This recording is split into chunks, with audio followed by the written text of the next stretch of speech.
একজন লিডার যাকে ডাকবো।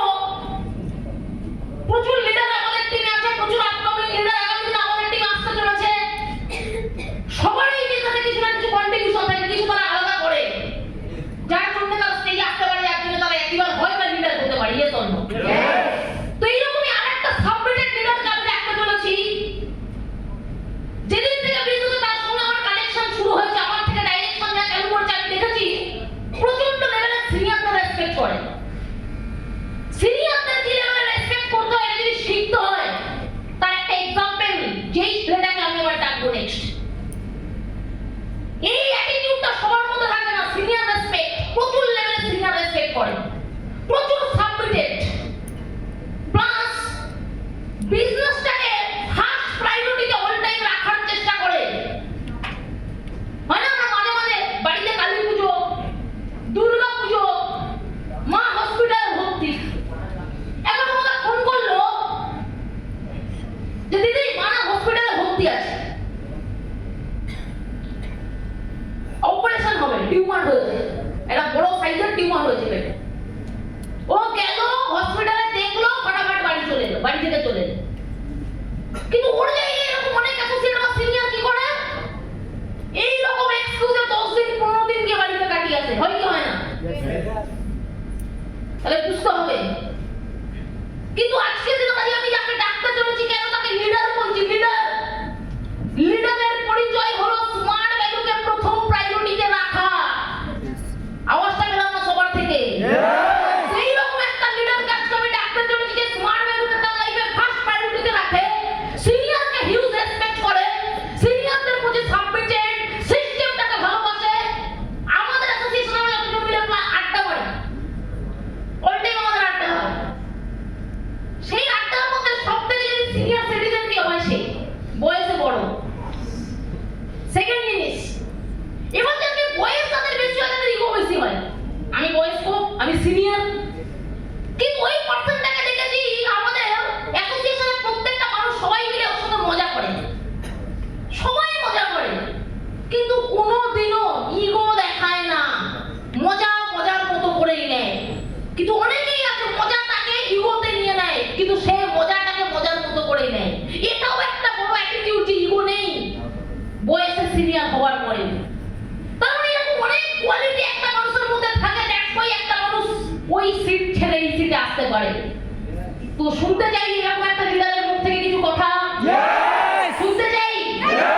আর আমি জানি এখানে যারা আছে তারা ফার্স্ট টাইম শুনবো, কারণ সে এখানে বিজনেস করে, সে বিজনেস করে কলকাতায়। তাই ফার্স্ট টাইম তার মুখ থেকে আমরা কিছু মূল্যবান শব্দ শোনার সুযোগ পাবো। তো রিয়েলি ডিলে না করে ডেকে নিতে চাই এইরকম একটা dynamic leader, real submitted leader, mister Suvendu Chowdhury. Please আমাদেরকে মিস্টার শুভেন্দু চৌধুরী।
রিয়েলি একটা ওয়ান্ডারফুল ডে।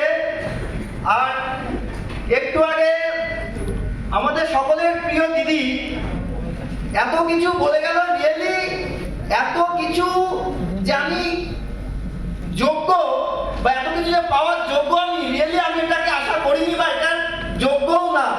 হয়তো এটা সম্ভব একমাত্র স্মার্ট ভ্যালু এই যে প্ল্যাটফর্ম, এই প্ল্যাটফর্মটার জন্য। তাই হয়তো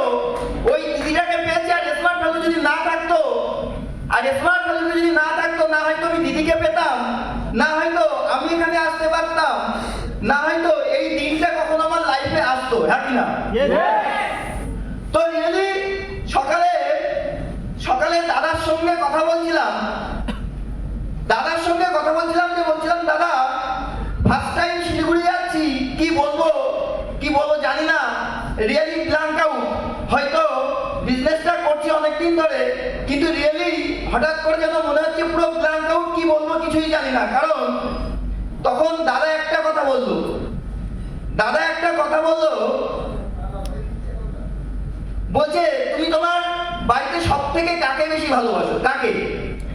আমি বললাম অবশ্যই একটা ছেলের কাছে সব থেকে যদি বেশি প্রিয় পাত্র বা যেই হয় সে হচ্ছে তার মা, হ্যাঁ কিনা? বলছে তোমাকে যদি বলি তোমার মায়ের সম্পর্কে বলো, তাহলে তুমি কি বলবে? আমি বললাম অবশ্যই মন খুলে সমস্ত কিছু আমি বলতে পারবো। তো বেশ, এখানে তোমার কর্মজীবনে তোমার মাকে, আমি বললাম স্মার্ট ভ্যালু, আর স্মার্ট ভ্যালুর জন্য তুমি তোমার বেস্ট অফ দ্য বেস্ট দুটো কথা যেটা বলবে সেটাই বেস্ট অফ দ্য বেস্ট হবে, হ্যাঁ কিনা? তো রিয়েলি আমি কোনো অত বড় ট্রেনার না, যেখানে দাঁড়িয়ে আমি দুটো ইম্পর্টেন্ট এমন কোনো কথা বলে দেবো যেখানে দাঁড়িয়ে প্রত্যেকের বিজনেসটা হবে। এত বড় ট্রেনার না যেখানে দাঁড়িয়ে সাইফুদ্দিন দা, যেখানে মামপিদির মতন এত বড় বড় পার্সন যারা স্টেজ পারফর্ম করে, যারা এত বড় পজিশন হোল্ড করছে, সেই জায়গায় দাঁড়িয়ে আমি সামান্য কিছুই না, তবুও বলবো যদি একটা বা দুটো পয়েন্ট যদি আমরা এখান থেকে নোট ডাউন করে নিয়ে যেতে পারি, আই থিঙ্ক আমার মনে হয় আমি যে পজিশনে আজকে এসছি, হয়তো কেউ না কেউ এখান থেকে সেটাকে অ্যাপ্লাই করবে এবং তারাও নেক্সট এখানে চলে আসবে, হ্যাঁ কিনা? রেডি? চলো স্টার্টিং করা যাক তাহলে। তো এখানে আমাদের উদ্দেশ্যটা কি, বা পারপাসটা কি? আচ্ছা, এখানে আমি একটুখানি বলবো, এখানে 24 বছর প্লাস তারপরে সিস্টেমের দিকে একটু হাত তুলবো। আজকে কেউ যে 24 বছর হয়ে গেছে তারপরে এসছি, আই থিঙ্ক নেই, কেউ একটাও হাত নেই। কিন্তু আজকে প্রচুর মানুষ এমন আছে, আমরা প্ল্যান শো দেখাই, আমরা কাউন্সিলিং দেখাই, আমরা আছি যাদের 24 বছর বয়স, তারপরে আজকে তারা সিস্টেমে নেই। কেন? বিভিন্ন রকম প্রেশার, ফ্যামিলি প্রেশার, এটা প্রেশার, নানা রকমের জন্য তারা আজকে সিস্টেমে নেই। বাট আজকে আমি যখন সিস্টেমে আসি, আমার তখন বয়স 24।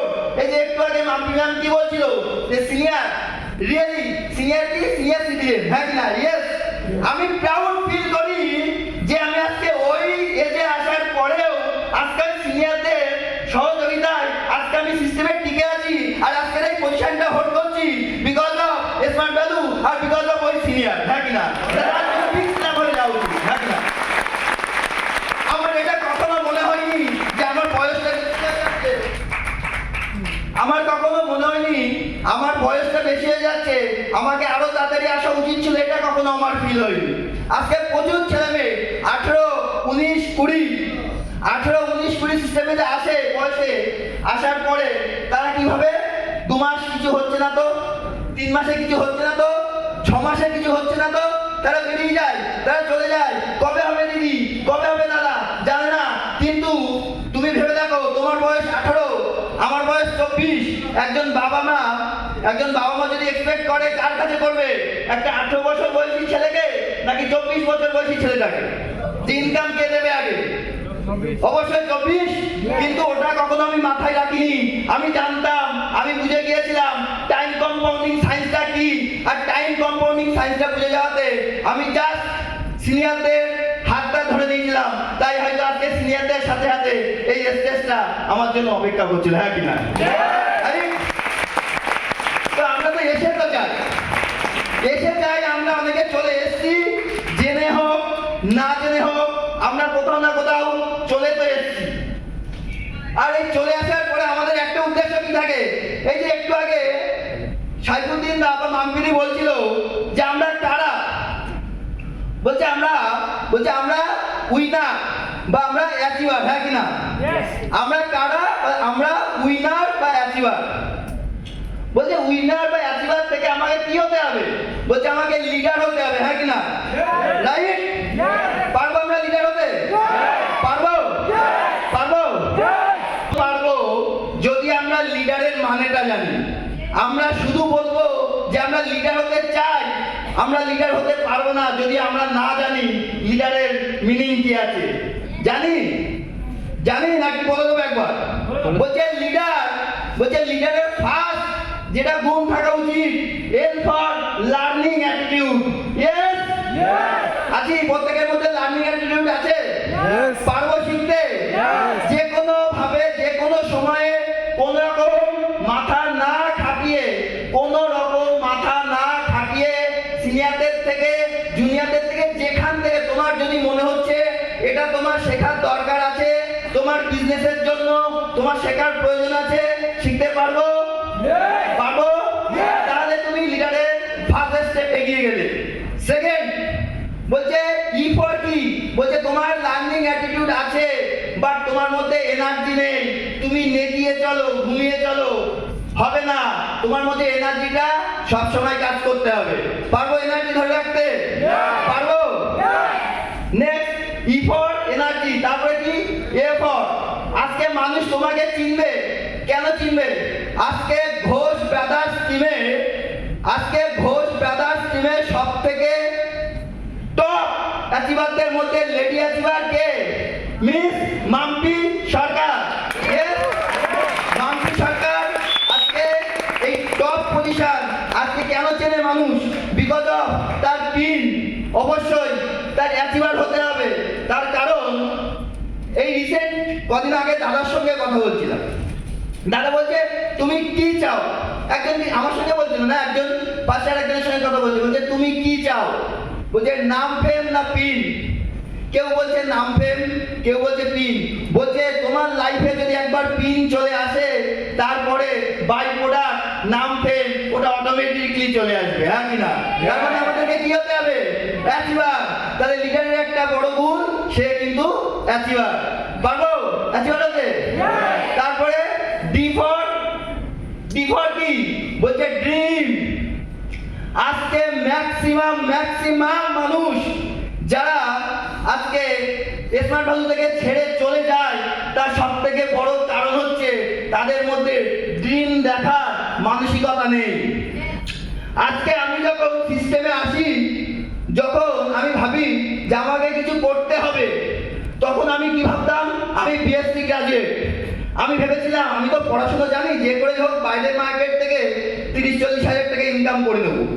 তারপরে কি হলো? যখন আমার এইচএস কমপ্লিট, গ্রাজুয়েশনে উঠছি, তখন ভাবছি যে যাই হোক 40,000 না হলে 30 তো ইনকাম করে নেবই। ফার্স্ট ইয়ার থেকে সেকেন্ড ইয়ারে গেল, তারপরে একটু লো কনফিডেন্স হলো, 30 না হলে 20 তো ইনকাম করে নেবো। এবার কিন্তু আস্তে আস্তে কমছে। যখন আমার থার্ড ইয়ার কমপ্লিট, তখন এবার মার্কেটের সঙ্গে কম্পিটিশন করছি, তখন ভাবছি যে করেই হোক 10,000 টাকা ইনকাম করতে হবে। স্বপ্নটা আপনার সব উড়ে গেল। বাট ওই মরা স্বপ্নটাকে যদি আবার নতুন করে কেউ দেখতে শিখেছে, সেটা আর কেউ না, এই প্ল্যাটফর্ম স্মার্ট ভ্যালু যার জন্য প্ল্যান হওয়া উচিত। তো আজকে জার্নিটা 4 থেকে 5 বছর।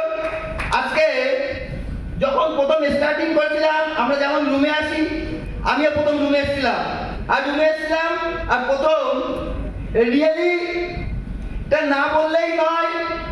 আমি এই যে মাম্পি বললো একটু আগে যে কিছু যদি কিছু 1% জানি না কিছু শিখেছি কিনা, 1% কিছু শিখেছি কিনা, তো বলে না যে পরশ পাথর একটা লোহাকে সোনা বানিয়ে দেয়, হ্যাঁ কিনা? তো আমি যখন রুমে এসেছিলাম আর রুমে একটা মানুষের সঙ্গে থাকতাম, আমি দেখেছি ওই মানুষটা কখনো কোনো মানুষের সঙ্গে না ঝামেলা, না কোনো অশান্তি। কেউ ভালো কথা বললেও সেটা অ্যাকসেপ্ট করছে, কেউ মন্দ কথা বললেও সেটা ভালোভাবে নিচ্ছে। তাই আমি ওই জিনিসটা খুব ফলো করতাম। আমি প্রত্যেকটা মানুষের খুব ওই জিনিসগুলো ফলো করতাম আর ওইগুলো চেষ্টা করতাম যদি এই গুণগুলো কাজ আমার মধ্যে আসতো, যদি আসতো এটা আর কেউ না, যার জন্য হয়তো কিছুটা দূর আমি এসছি, সাইফুদ্দিন দা। আর সাইফুদ্দিনের একটা বিগ ক্লাস খাওয়া উচিত। Yes. তো really আজকে ওই জায়গা থেকে বলে না, একটা মায়ের কি হয় বলছে, একটা মায়ের কোল থেকে যখন বাচ্চা সবাই এবার স্কুলে যায়, মায়ের কোল থেকে ছেড়ে কিছু শিখে যখন স্কুলে যায়, সেই জায়গায় আমাদেরকে গড়ে তোলে কে? বলে সেই জায়গায় গড়ে তোলে আমাদের দিদিমণি। হ্যাঁ কিনা? তো রিয়েলি ওই মায়ের কোল থেকে আমাকে হয়তো ছেড়ে দাদা চলে এসেছিল এখানে, কিন্তু আমাকে রেখে গিয়েছিল মায়ের মতন, ওই দিদিভাইয়ের মতন, মাম্পিলির কাছ থেকে, যার কাছ থেকে অন টাইম এভরি টাইম যে কোনো সময় বিজনেসটা শিখতে পারছি, এখনো শিখছি, এখনো শিখে যাচ্ছি, এখনো লার্নিং অ্যাটিটিউডটা আছে। আর ভগবান করুক আর দিদিদের আশীর্বাদে প্রত্যেকটা সময় যেন থাকে, আর থাকলে অবশ্যই ফাটিয়ে বিজনেস হবে। হ্যাঁ কিনা? Yes. তো রিয়েলি টাইম খুব শর্ট।